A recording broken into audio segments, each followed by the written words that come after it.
Welcome to Peloton Magazine and Aérogramme subscribers. This podcast is created in partnership with the global team at La Course on Tête and the crew at award-winning Peloton Magazine.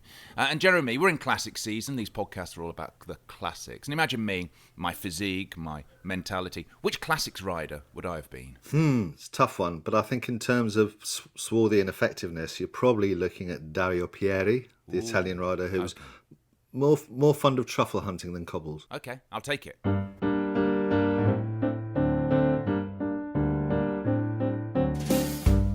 It's Jeremy Whittle in the south of England, overlooking the grey waters of the English Channel.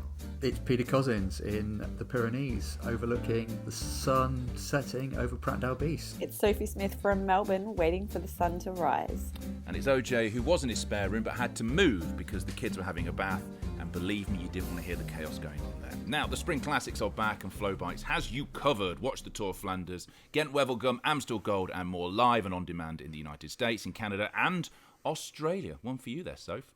Plus go inside the race with athlete interviews, in-depth course previews, expert analysis and other exclusive content. The cobbles, they are calling. So don't miss out. Subscribe now at flowbikes.com/aerogram. That is FLO bikes.com/aerogram. Now then, Pete. No, Sophie, let's start with you because it is a ridiculous time in the morning. How much of the racing did you get to watch across Europe this weekend, from Flanders to the Loire and northern Spain? I've got to say, I did catch up on a little bit of Catalunya. I kept tabs on that just because I was curious. I mean, this time of year we're all focused on the classics, really, aren't we? But I was curious to see how the general classification would unfold there. And I've just read headlines about Gent-Wevelgem. Okay. So I'll weigh in on that a bit later. Pete. Or maybe take a cue from Pete and Jess. Well, Pete, how much did you watch then? Because I know you watch every second of every race that happens across the calendar, sometimes multiple devices in your face at any one time. I'm glued to it at all times, OJ. I've seen a lot of Gent-Wevelgem today, which I've really enjoyed. The men's race was great. The women's race was just as great as well. I haven't seen any of Catalunya today, which I'm a bit disappointed by because I know Thomas de Gent won and he's always great to watch, but I've pretty much seen every other stage. And I've missed Nasser Bouhanni trying to put Jake Stewart into the barriers, apparently, at Cholet Pays de Loire, but I'll be looking at that later. Well, let's go for one racing highlight from across the weekend. Everyone's got to have one racing highlight. Jeremy, what was yours? I think, well, mine wasn't actually a win because whilst we had kind of a series of quite unexpected wins with Peter Sagan and Thomas de Gent and Elia Viviani winning in France, it was just so great to see Esteban Chaves back in really great form in the mountains. And actually it was a win because he had a stage win, didn't he? But he's just such an exciting rider, and it was quite sad in recent years watching him attack and then fade and then lose time, and it's great to see him attacking and actually making it stick. I agree with Jez. I think mentally more than anything, he's had a really hard run over the last few years, and sometimes when you see that, a lot of athletes can then just whimper out, but he seems to, I don't know what he's done or how the teams work with him, but I'm with Jez in that he seems to have sort of really turned a corner. We need a jingle here, don't we, OJ? Racing highlight of the week. Racing highlight of the week, yes. Maybe a sad horn sound just blowing in the wind. Peter, what was your racing highlight from this weekend? I've really enjoyed Gent-Wevelgem today. I mean, the two races were both really entertaining. They really revamped the race completely, made it a proper classic again. It's 250k. It's very hard. There was a lot of wind. The race, the men's race split up very early. Very strong group at the front, and there's just always something going on. I mean, in a lot of races, you kind of have to wait maybe 100, 150k before anything happens, but today, Gent-Wevelgem was really good from the off. Let's move on now because we're going to come back to Gent-Wevelgem and to the Volta Catalunya in a second. But first, we do need to go to the farmer that has the highest FTP in all of the press pack. That is William Fotheringham. Back in the club chair for week 2 of the Spring Classics. Another double in the headline races. It was all Jumbo-Visma at Gent-Wevelgem on Sunday, with Wout van Aert first up from 6 survivors of a group that went away with gulp 180 kilometres to go, and a couple of hours later Marianne Vos putting in a massively long sprint to win from a rather larger group. At 33, she's still clearly more than a match for the younger generation. Good work by the team in yellow, who also landed the Coppi e Bartoli stage race this week with their spectral Danish climber Jonas Vingegaard. But not all smiles though, as on Friday at the Grand Prix E3, Van Aert suffered an untimely puncture which affected his race. But even without that, would he have been a match for the Koenig Quick-Step? I don't think so, because if it hadn't been Casper Asgreen winning, it would have been Zdenek Stybar or Yves Lampaert, who proved conclusively the only way to beat Van Aert and Mathieu van der Poel is to play the numbers game. Until Sunday, it has been a good week for De Koenig, who were winners of De Panne on Wednesday with Sam Bennett. At Gent-Wevelgem, though, they only managed to get the Irishman in the front group. How often have you seen B&B hotels with two riders in a 20-man split to De Koenig's one? But Bennett's exit was spectacular, if not recommended for anyone with a delicate stomach. De Koenig also managed to get Mark Cavendish back in form in Italy to wear the Coppi e Bartoli leaders jersey, the first time he'd led a race overall since 2017. And let's not forget the Tour of Catalunya, where Ineos took the overall with Adam Yates and Peter Sagan showed he's back to winning form post-COVID. The virus has made its presence felt as well this week. There were reports on Wednesday that Paris-Roubaix would be cancelled, and then immediately further reports that it wasn't yet a done deal. Let's just say it's hanging in the balance. The cause won't be helped by three teams pulling out of major races late in the week due to COVID positives. Kern Pharma out of Catalunya, Bora unable to start in E3, and Trek Segafredo pulled from Gent-Wevelgem. Those bubbles aren't looking very solid right now. So fingers crossed everyone stays healthy as we build up for another clash between the big three, Van Aert, Van der Poel and King Julian at the Tour of Flanders. William Fotheringham there. As always, it's great to hear from him to get a look at what's happening in all of the news. So let's talk Gent-Wevelgem. We were getting into it. Big spring classic over the weekend. And we'll look at them in the order they were run, starting with the men's 84th edition of the Sprinters Punchers Classic Delete as appropriate. I managed to miss all of the men's race bar the final 21 kilometres, at which point most of the action bar the sprint had happened. Peter's the living God King. That's what you wanted me to call you, wasn't it, of the Spring Classics? Is that right? That sounds good, yeah. Yeah. What happened? Was it a classic edition? Was it a classic? It was a classic. There was crosswinds early on, which caused the bunch to split. There was a breakaway and the bunch split, and I don't know, 24 riders went away and eventually caught the break, and it included all the guys that ended up at the front at the end. And it just kind of it was a whittling process from then on. And when they went over the Kemmelberg the last time, there were 9 riders at the front. Kind of all the guys you'd expect to be up there, really. Wout van Aert being the most obvious one, as he was a pre-race favourite. Then we had the long run in to the finish in Wevelgem, which, I mean, probably the most eye-catching, would you call it eye-catching moment, was Sam Bennett throwing up on his bike with he missed the feed or something, or didn't get the feed, and that was quite an astonishing moment. It was the opposite. I think he ate too much, didn't he? Sounds like he got really nervous, emotional ate, and then threw it up. I'm very much like that. Well, I tell you what, then, before we talk about Sam Bennett, should we actually hear from him? Because we do have a clip from Sam Bennett, who at the race, and just to point out, if you are listening to this podcast right now while eating vegetable soup, maybe just put the spoon down. I'm fine. I eat too much because I try to fuel as much as possible, and I had to go so deep in the last half of Kemmelberg that it was just too much in my stomach, too much lactate, so I couldn't hold down my food. So it's just my own fault. I tried to really fuel for the miles. It's a really long race, and I overate. Sam Bennett there talking about the fact that he overate. Does that happen a lot then when people miss feed zones or overeat? I don't think I've ever seen anyone throw up on the bike. I remember years ago, I think it's the Leeds Classic, Pete might remember this, with Dave Rayner of all people, when he was running that race, and he looked like he'd thrown up on his bike, but what had happened was he'd opened a gel or something, some kind of sachet, and it just exploded all over his jersey and his handlebars. And the commentators were saying, he hadn't quite digested his breakfast there. And afterwards he was really upset because he said, no, it wasn't that. I just ripped the gel open and it went all over me. And I've never seen anyone... I've seen people we know stories about people having diarrhea and stuff, don't we? And people being sick on the bike, but not not live on TV. And my biggest thought was that the motorbike was just going to, the moto camera crew were just going to go away from him and stop following him, because he looked like he was going to have a really bad episode. I mean, he was sick twice, wasn't he? At the same time, it was quite kind of bad, but incredibly, he still recovered and rode most of the rest of the race in the front group. Goes to show you what a strong rider he is. We got sidetracked from talking about Wout van Aert a little bit. A Belgian winning in Belgium in a sprint classic. So it is written, it happens.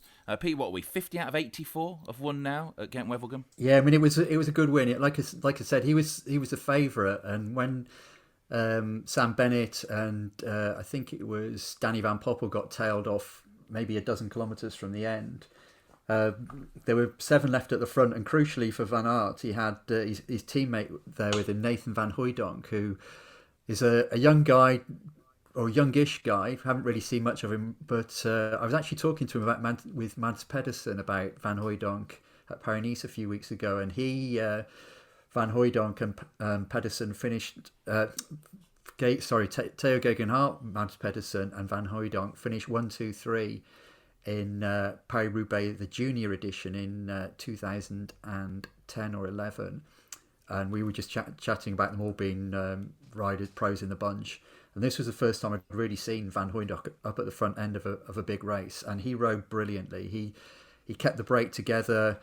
He kind of coming into the final kilometre, he led all the way in, chased down Stefan Kung at one point, and then Van Aert just cleared up in the sprint. I mean, he just blasted away from everybody, and Zola was second, and Matteo Trentin was third.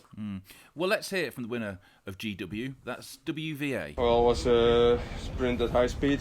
We had a tailwind all the way back from the Kemmelberg, and I knew I had to launch early enough, and it was. Everything went perfect and nobody came inside, so just happy. To round off a 180k plus attack, that is huge. Yeah, for sure. It was only a group of about 20 guys, so it's a big group, but still you have to do a lot of turns, and it was the whole day, and the crosswinds never stopped actually, and this is a massive effort, but definitely worth it. Wout van Aert there, 5.5 hours of windy mayhem, like sharing a car with Jeremy during a transfer at the Tour. Uncalled for. Harsh but fair, Jeremy, I believe it is. Sophie, here you go. Here's a question for you then. How good a sprinter is Wout van Aert? Because there were some quality sprinters still in that final group. I think Van Aert's, for me, his key is his biggest quality is his versatility. I think also they were very keen to get rid of Sam Bennett, so it was quite fortunate, or that he lost momentum because he was sick.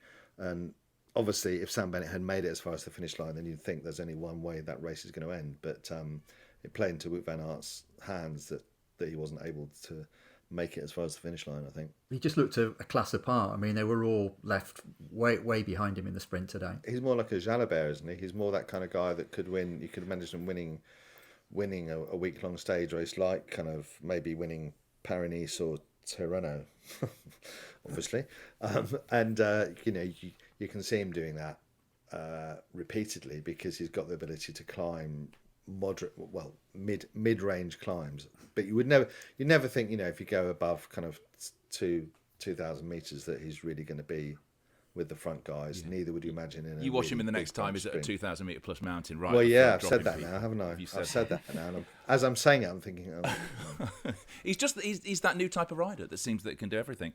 So yes, a great win in Gent-Wevelgem for Wout van Aert. The women's edition last year, it wrapped up their season. Obviously not so this year in its usual place. Marianne Vos took the sprint victory from a sizable group after Elisa Longo Borghini went long with Soraya Paladin, and they were caught heartbreakingly, Peter, just a few hundred metres from the line. It was great to see Elisa Longo Borghini still trying to get back into the pack to attack again. Yeah, I mean, she was eventually caught, I think, only 300 metres from the line. I think it was 300 metres. Yeah, she'd actually broken away twice.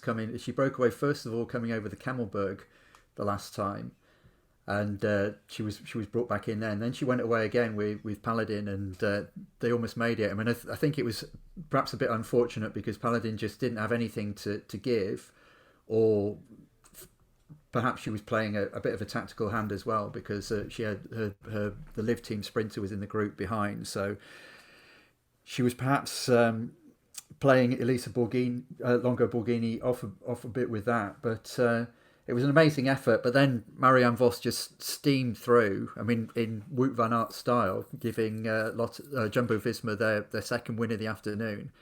And just looked hugely impressive again. Yeah, first win for the new Jumbo-Visma women's team, I believe. That's right, yeah. First win for them. If we look at Marianne Vos, 232 road victories now for her. If you add in all the things she's won across the different disciplines, it's over 400. Is she, Jeremy, the greatest women's cyclist of all time? I think you have to say that, don't you?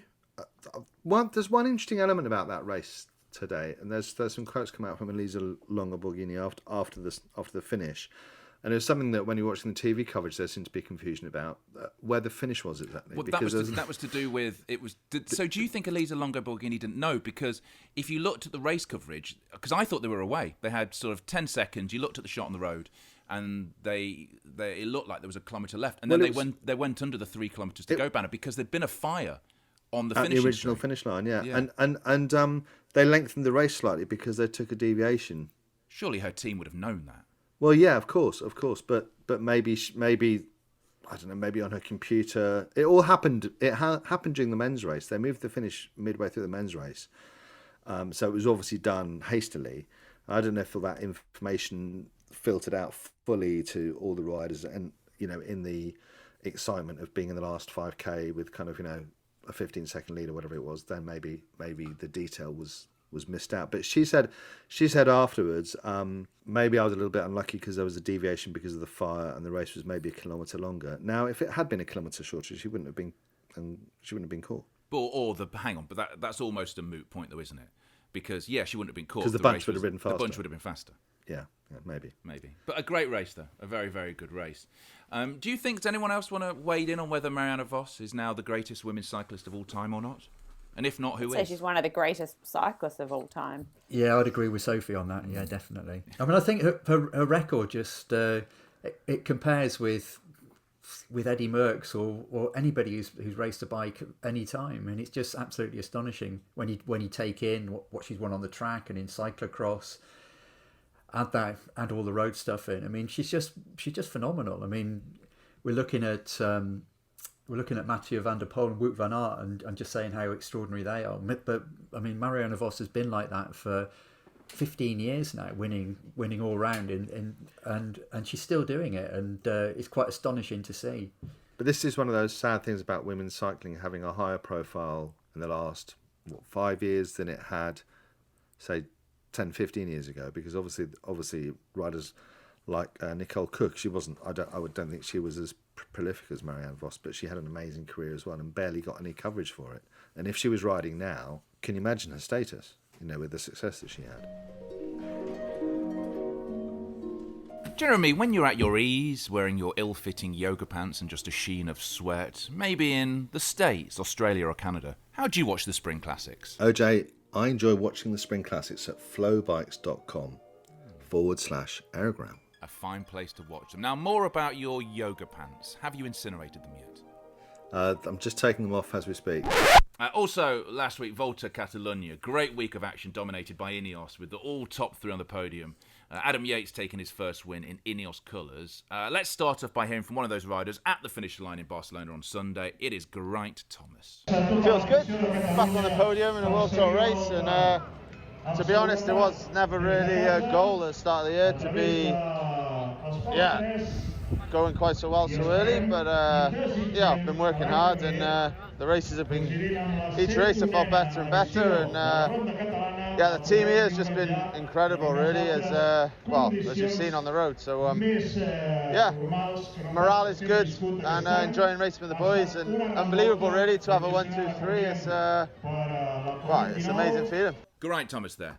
Talking at the finish line. So if you mentioned it earlier on, Adam Yates, arguably his biggest win ever, not just in Ineos colours, but in any of his cycle career. I think that it'd be fair to say, yeah, absolutely. Do you think they're not being at the same team? I mean, because if you've got siblings, you might feel this. Sometimes they can hem you in a bit. And Simon, was he preferred at Bike Exchange when he was there? Will he flourish not being in his shadow? Is Is it good to be a part? I mean, what do you think it is? You've been fairly close to that team.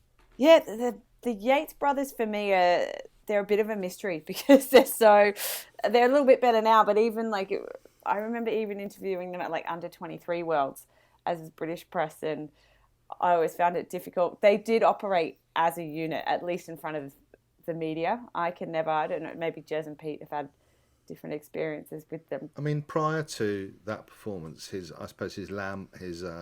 flagship, his signature result was fourth overall in the 2016 Tour de France when he won the young rider classification. And since then, there's been a string of kind of high placings, a couple of wins in lesser one-day races.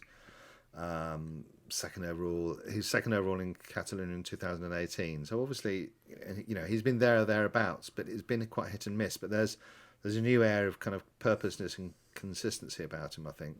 I think one of the interesting things about their separation is, or you kind of touched on this earlier, is the fact that Chavez has been able to come through. I mean, obviously he's had personal issues. He's had a lot of injury problems, but I imagine for him looking at these two brothers and kind of seeing them as this unit at the top of the Green Edge team with this bike exchange was probably could have been a bit of a barrier for him. And it was interesting to see in this first big race, the first big opportunity he had to kind of come through and shine. He's done it really quickly, and that's obviously great for bike exchange because it gives them a leader who's kind of ready to step into Adam's place.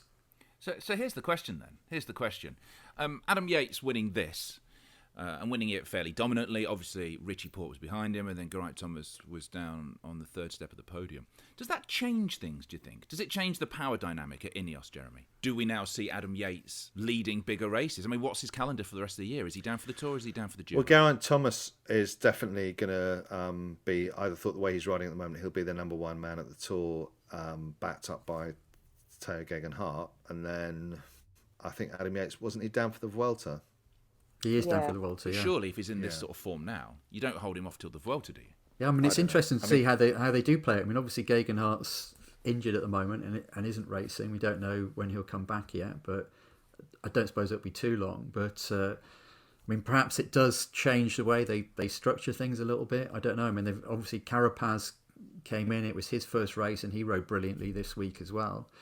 I think if like on one of the key climbs, he was on the front for like 8k, which is, or maybe it was 10k actually in the end, and he's just astonishing. So he already looks in good form. I mean, I think one of the key things about this is that they just got absolutely battered by Jumbo-Visma last year, and I mean Jumbo-Visma had a decent team in Catalunya, and they took a real battering from Ineos this time, and it's almost as if they want to kind of lay down a marker early on, as if to say, look, we're back and you're going to have to deal with us.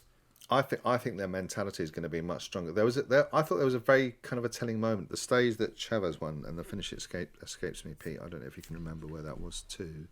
That was Portene, the second summit finish. Thank you. Yeah. Well, when they were chasing him, I think Carapaz was on the front for quite a long time, and then he shipped his chain. I don't know if you remember. He had to stop. He did, yeah.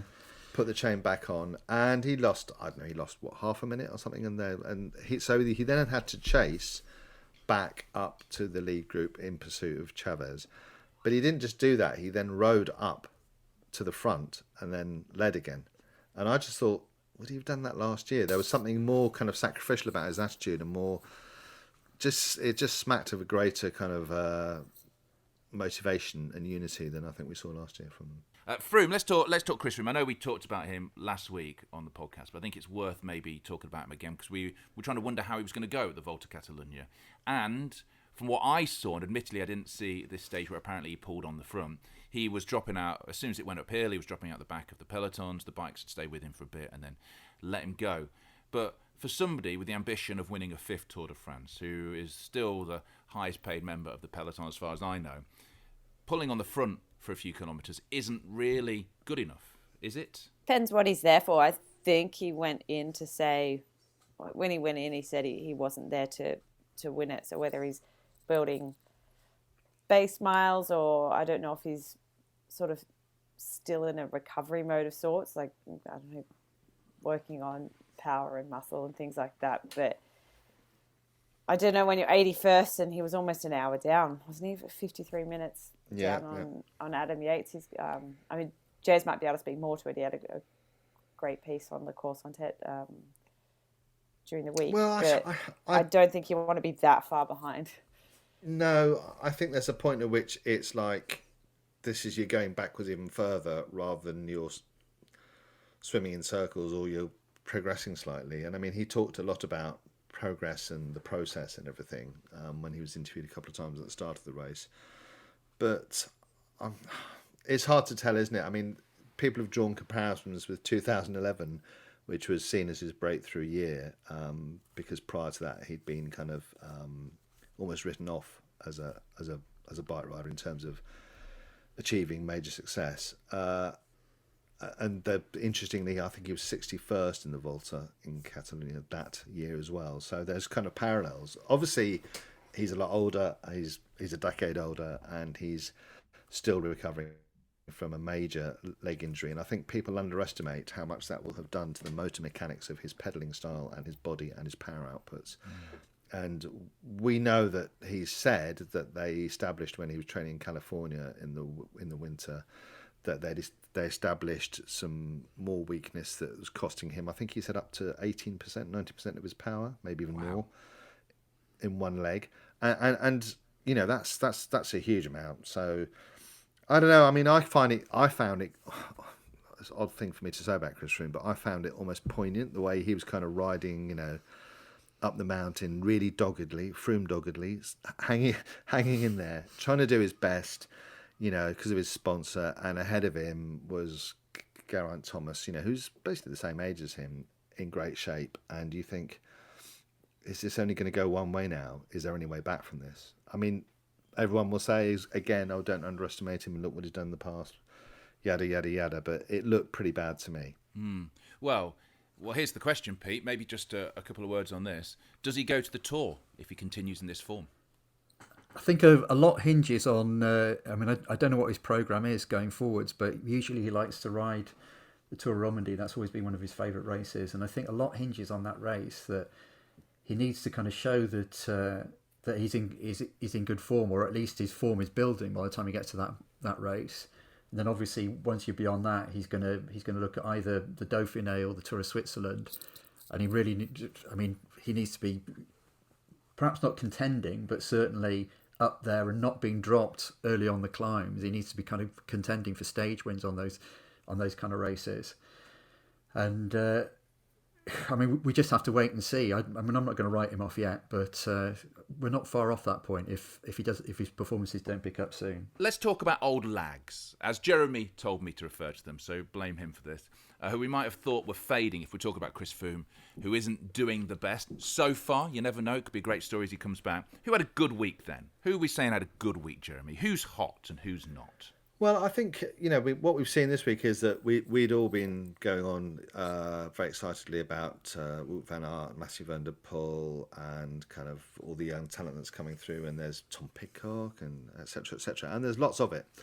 Lots of young riders coming through. But also this week we saw a resurgence of the kind of the 30-somethings, I guess, in the shape of Geraint Thomas, Peter Sagan, Thomas de Gent, Elia Viviani, who all had really successful past 7 or 8 days. So maybe the kids aren't going to quite have things their own way this year. And I think as March ends, you're looking ahead towards maybe, okay, we've got the classics now, but then you're starting to look ahead towards stage races like the Tour of the Alps, the Tour of Romandy, and obviously then the Giro d'Italia as well. And at the moment, I'd say there's a clutch of riders who are pretty hot. Some of them are quite a surprise. Geraint Thomas being one of them, Esteban Chavez being another. But then you factor in Adam Yates, who maybe looks like he's going to finally fulfil the potential that people have felt he had for so many years. João Almeida, again, was really, really good in Catalunya and didn't quite get to the very front of the race. It didn't feel like, but he was there or thereabouts. But then you've also got quite a lot of big names going backwards. And Bob Jungels is one of those who was kind of like, seemed to be really struggling in Catalunya. Froome, obviously. Mark Hirschi, who was anonymous, I'd say. First race back after his extended kind of sojourn from racing for his new sponsor, UAE. And then the daddy of kind of the yo-yo pro bike rider, Nasser Buhani, who kind of this afternoon did his usual wig out in this bizarre dust up with Jake Stewart in the Cholet Pays de Loire race. And as I said earlier, I think he's a great sprinter, but you just think, is he ever going to really fulfil? Was it Nasser Buhani who took up boxing and ended up punching someone? There's a good story about a wedding party, isn't there? Yeah. In a hotel, wasn't he in a hotel once, Pete? And he was trying to sleep because he had a big race the next day. It was before the French Championships, maybe about 3 years ago. Got into a fight with somebody and broke his hand, I think, and then he then had to sit out the Tour de France because he had to wait for his broken hand to fix. But I mean, he's got a long history with boxing. I mean, I think his family have been involved in boxing for a long time, and it's one of the things he does to kind of keep in shape. He's got a long history of boxing and cycling, though. The thing I remember about that story about the French national championship, it wasn't it because the team was staying, they booked them into a hotel where there's a wedding party. So of course it was like 2:00 in the morning and the DJ is playing, Hi Ho Silver Lining. Nasser gets out of bed and goes down to try and sort him out. So finally, let's talk Tour of Flanders. It's next weekend. One of the monuments. It's a biggie. Sophie, what can we expect from next weekend? I think probably much of the same. The usual suspects with Flanders. I don't know. I'm one of those people. I'm very much a Paris-Roubaix over a Flanders person. To me, I find Flanders to be a bit more predictable. Yeah, you and me both, Sophie. You and me both. Probably regret saying that. No, don't later. regret saying that. Although, I would say the usual suspects. I am curious. I actually don't know if Peter Sagan is lining up, but I am curious to see what he does because he won a stage in Catalunya. I think a couple of podcasts ago, I'd completely written him off for early season races after he got COVID over the winter, but he seems to be like he's in quite good form. Can I say as well, well done to Peter Sagan for shaving off his beard. I don't have a problem with beards, but the most recent portrait I saw of him, he was starting to look like Sebastian Gorka, which is a very niche reference, if you know who Sebastian Gorka is. I have to Google that. Yeah, you will, but you'll see what I mean. Look at the picture he had recently on the front of a cycling magazine. Looks exactly like Sebastian Gorka. What is the final shout on Paris-Roubaix? Has it gone because they cancelled it, and then the French sports minister came out and said, actually, no, there still is a chance? They haven't actually cancelled it yet. I think ASO are waiting for as long as possible before they make a final decision. But the prefect in the region where it's going to take place in northern France has said he didn't actually say it was off, but he basically said it's not looking very positive, is it? And people kind of pointed into what's going on in Belgium, and he said, well, yeah, I don't know what kind of measures are taken in Belgium. We're doing things differently in France. So it's not definitely off, but I'd be pretty surprised now, given that Paris-Nice didn't actually go into Nice because the authorities didn't want it there. I'd be pretty surprised in this area that's completely locked down in France for them to bring in all these bike riders and to race through the middle of it. I don't think it's going to happen. I think they're going to delay it to October. The other problem with this is that it's different with football stadiums, isn't it? Because you drive the bus in, everybody gets out in the changing rooms, they play the game, shower, get back in the bus and leave for the airport, whatever. With a bike race, it's so public and so open, and you're on public roads. So it's incredibly accessible. And there's also a question of what kind of example does it set when you're trying to tell the people in that area that they must stay indoors. Well, it's a sort of a moot point, though, isn't it? If personally, I think if I was being told to stay indoors, I'd rather have bike racing to watch. I think it's sort of moot when everyone goes, "Oh yes, well it sets no example." But I don't agree with sports stars being examples in the first place. But does that matter, Jeremy? The fact that people are outside racing Paris-Roubaix? Let's extend this podcast for another 3 hours and have a debate about it. I think it does. I think it does. I think you can't ask people to undergo extreme hardship and to not see their relatives, and then I think gets my goat a bit, because I think lots of people have had incredible hardship with not being able to earn money. I agree. But it's an entertainment format, Jeremy. The thing is, I agree with you that people have had terrible hardships. But if you're locked down, what you want is a sense of normality at the same time. If that sense of normality comes from watching a bike race that, yes, is being held during a pandemic, but still is a touchstone for you to be able to say, well, at least life is continuing. Surely that's positive.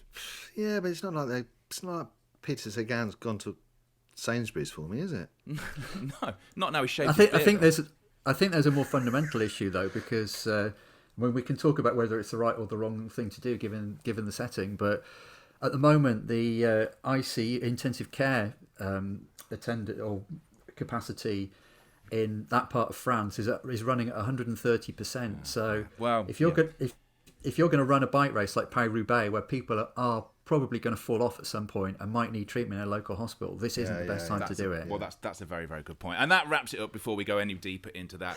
As always, thank you. And another thing. Well, thank you to Sophie Smith. Thank you to Peter Cossins. Sort of thank you to Jeremy Whittle.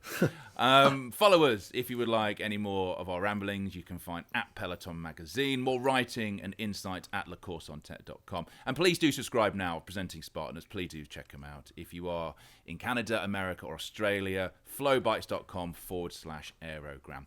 And we're going to leave you with Jeremy Whittle and some thoughts on the past year and Sunday's Gent-Wevelgem that started in the shadow of the men in Gates in Ypres.